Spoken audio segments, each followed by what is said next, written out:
Morning, everyone. Serious business that the Congress needs to tackle on behalf of the American people, including making sure that we provide national security funding in the best interests of the United States and our allies throughout the world, and address some of our domestic challenges in the area of child care affordability, making sure that everyday Americans can continue to access high-speed internet service, which has become increasingly important to engage economically in the context of education, in terms of telemedicine and work. We also have to make sure that we are working toward funding the government, avoiding a reckless, extreme MAGA Republican shutdown, and meeting the needs of the American people. House Democrats continue to be committed to putting people over politics and fighting for the things that matter, including lower costs, growing the middle class, and making sure we can live in the safest possible community in every single zip code. These are the issues that matter. And once again, we see that the Republicans could care less about meeting the needs of the American people. House Republicans have now been in the majority for a little under a year.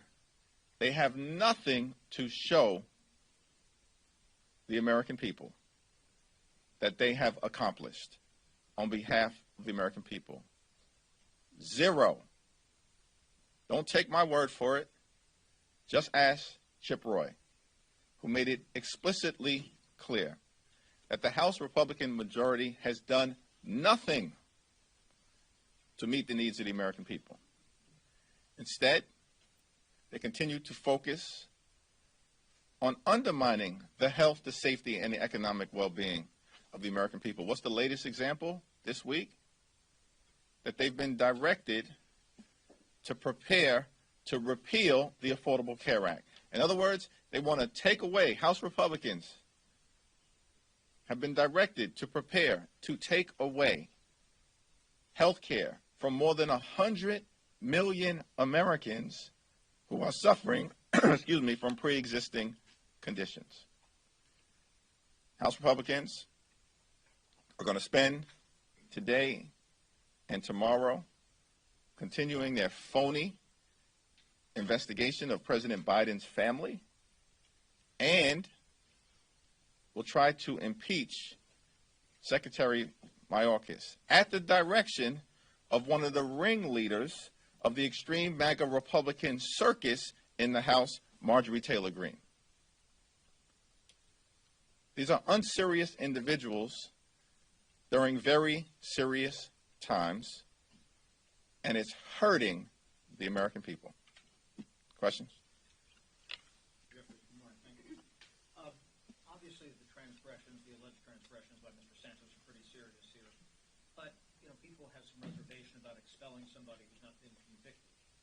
Did Democrats open the door on this type of thing with discipline against Ms. Greene a couple of years ago when Democrats were in the majority, Mr. Gosar, by not having a full process when they were penalized for their conduct, and did that crack the door open to possibly going this direction against Mr. Santos when he's not been convicted in a court of law? Yeah, Marjorie Taylor Greene and Paul Gosar weren't subject to expulsion resolutions. They were held accountable for extreme, outrageous, and dangerous behavior. But they remain in this institution to this day. So there was no precedent that were set by House Democrats.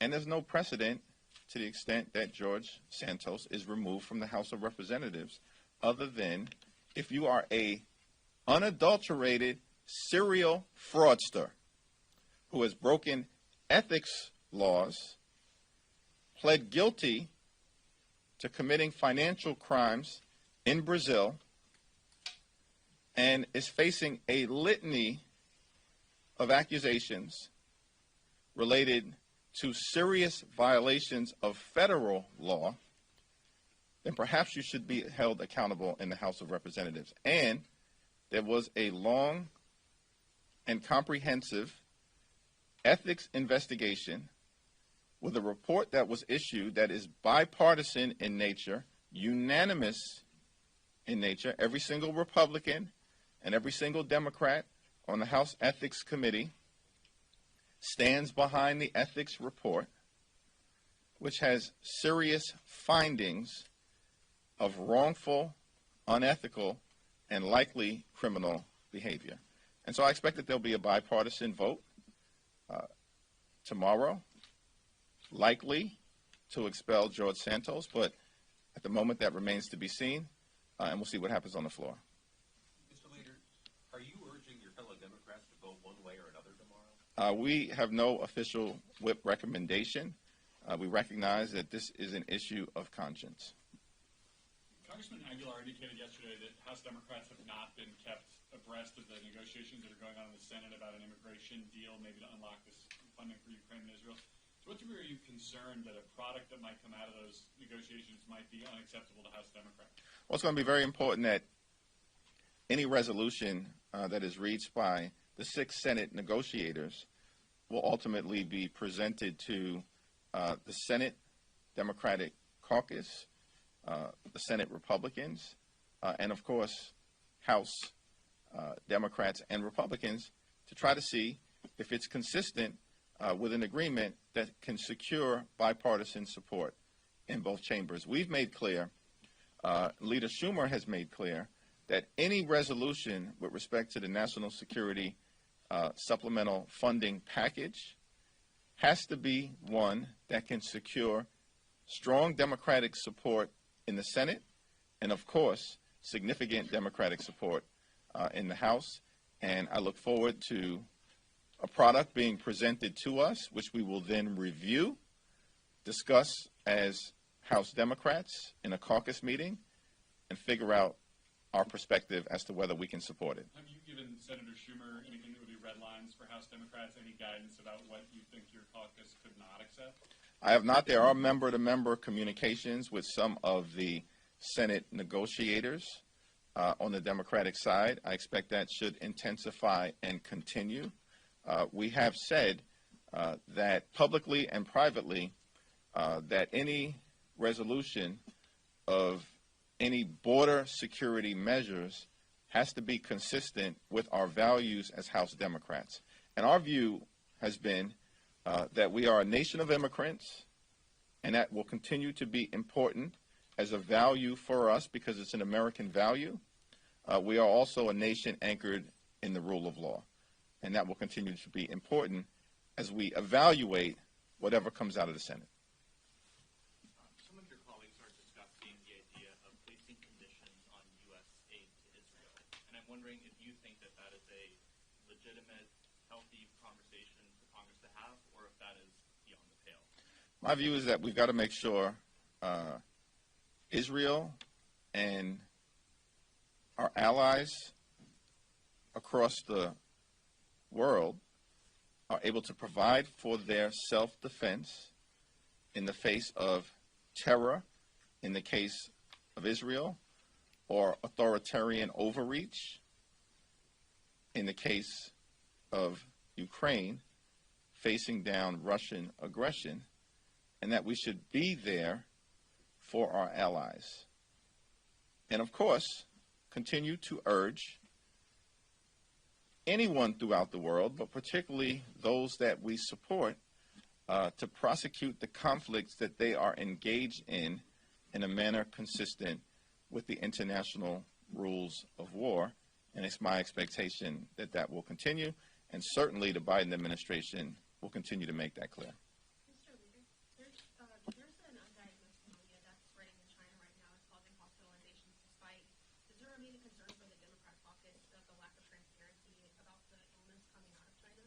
I'm not familiar with that, but I certainly look forward to looking into it.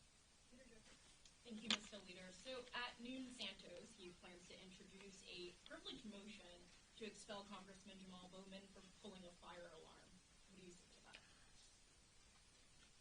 Well, the Ethics Committee decisively acted with respect to the situation with Jamal Bowman and indicated that no further Ethics Committee action was necessary. So there's no basis for George Santos, who's a joke and an embarrassment and a serial fraudster, to move forward with any resolution or to take him seriously at all. Question that we should all be asking is, why is George Santos still around? Like, House Republicans knew a lot about George Santos before he was elected. And we have reason to believe either intentionally kept that information out of the public domain or willfully turned a blind eye. And then when the information exploded into the public domain, continued to coddle George Santos and play footsie with him for the better part of the year. Why? Because House Republicans needed George Santos's vote. And that is the reason, in part, that George Santos remains an important part of the House Republican conference, along with his best buddy, Marjorie Taylor Greene. Thank you. Leader Jeffries, Bailiff Councilman Max Starr. Santos had mentioned earlier in his press conference that the words that he used was that he was bullied out of his position. He is fairly sure that he will be voted out of Congress. Do you think that if Congressman Santos had actually cooperated more with the ethics investigation, there would have been a chance for him to at least keep his seat, or do you think that this was inevitable? I think it's time to end one part of the extreme MAGA Republican three-ring circus that has been visited upon the American people in ways that undermine the health, the safety, and the economic well-being of the American people, because extreme MAGA Republicans have done nothing to make life better for everyday Americans, and, if anything, are trying to jam their extreme right-wing policy priorities down the throats of the American people in ways that would be harmful. And so George Santos is a malignant distraction, and hopefully that issue gets resolved. But the problem within the extreme MAGA Republican House majority will still remain, because extreme MAGA Republicans have no vision, have no agenda, and have no track record to solve problems for hardworking American taxpayers.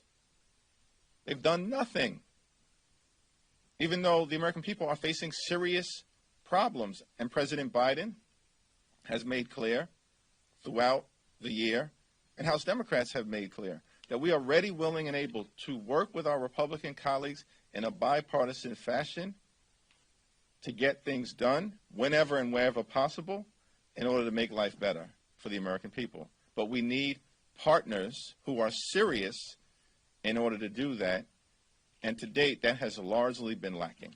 Do you think this will affect the New York 3 seat at all? I do not. Leader Jeffries? Yep. There's a bipartisan push to create a bipartisan bicameral debt commission.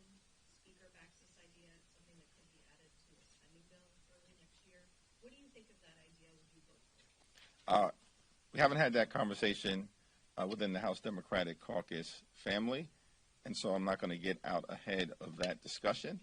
But there are real concerns that any so-called commission being backed by the extreme MAGA Republicans is part of a backdoor way of trying to gut Social Security and Medicare.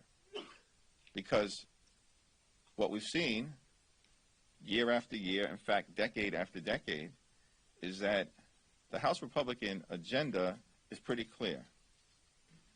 Slash Social Security, end Medicare as we know it, and blow up the Affordable Care Act. And from time to time, including most recently by the former insurrectionist in chief, say the quiet part out loud.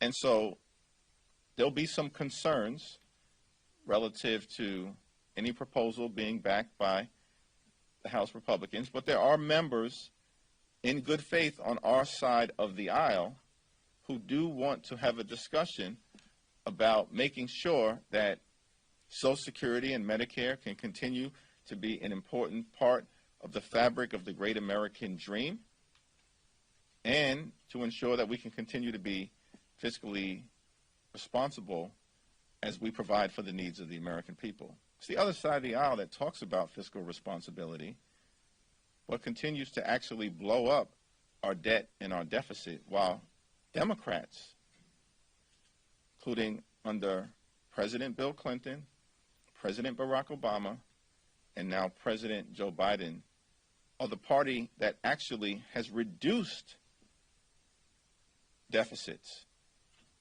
And in the case of President Clinton, turned a deficit into a surplus. And every single time the Republicans gain control of the House and or the Senate, what they do is they jam big tax cuts for the wealthy, the well-off, and the well-connected down the throats of the American people, as they did with the GOP tax scam, where 83% of the benefits went to the wealthiest 1% here in America, and they saddled our children and grandchildren with $2 trillion worth of unnecessary debt. That's the Republican record on fiscal responsibility. The same thing was done under President Ronald Reagan, and the same thing was done under President George W. Bush. That's their record. So we'll evaluate any legislative proposal on the merits, but there's deep reason to be concerned because my Republican colleagues don't have a record that indicates any seriousness with respect to fiscal responsibility. You're talking about impeachment investigation moving forward with House Republicans. Can you talk about the Democratic response and how you guys are preparing to combat the claims that we make? There's not a scintilla of evidence that Republicans have produced to show that President Joe Biden has engaged in wrongdoing, an impeachable offense, or in any way has broken the law. Why?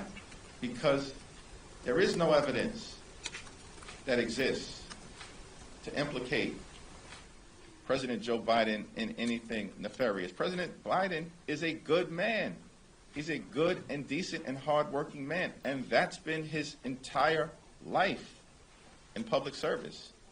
So this is all part of a phony effort by extreme MAGA Republicans to distract the American people because they have no track record of accomplishment, no vision for the future, or no plan to solve problems for hardworking American taxpayers. And so we will continue to point that out. Thanks. Following an earlier thread, Santos has already said he'll file an expulsion resolution against Jamal Bowman. Is there a concern among Democratic colleagues that with the expulsion of Santos likely tomorrow, that this could open the door for expulsion to be weaponized against lawmakers in the future?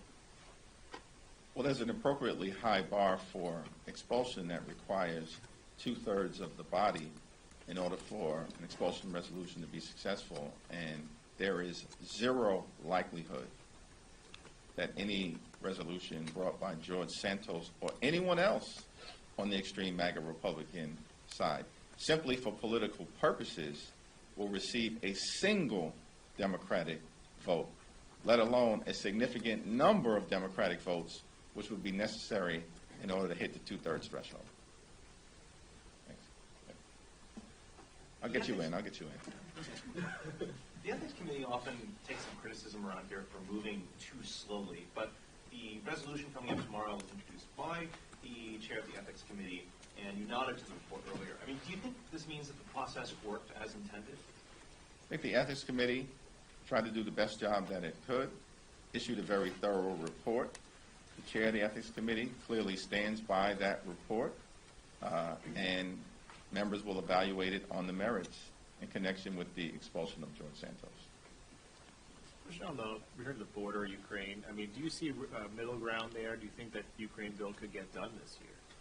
The Ukraine bill absolutely needs to be done this year, and the reason why we're in this situation in terms of not funding the continuation of the Ukrainian war effort is because there are members of the House Republican Conference who are part of a pro-Putin caucus. How unfortunate is that? That there are House Republicans actually rooting for Vladimir Putin to succeed. Don't take my word for it. Take their word for it. Repeated statements in the public domain. Inside the House of Representatives on the Republican side, and certainly outside of the House of Representatives by influencers of the extreme right wing, like the former president and Tucker Carlson. So one of the things that Senate Republicans seem to be pushing when it comes to the negotiations on border security is raising the credible fear standards when it comes to those seeking asylum. Is that something you can bite on if it means getting some of what you're asking for? Have not seen the specifics relative to that particular provision, but any changes that are made to our immigration system that are inconsistent with the principle of America as a nation of immigrants would raise serious concerns. A question on New York's 3rd District, because if Santos is expelled, that means that there's going to be a special election scheduled in the next 3 months. Can you give the outlook for Democrats' ability to take that seat, and are you planning to endorse in the primary there, given that there are numerous candidates who are running?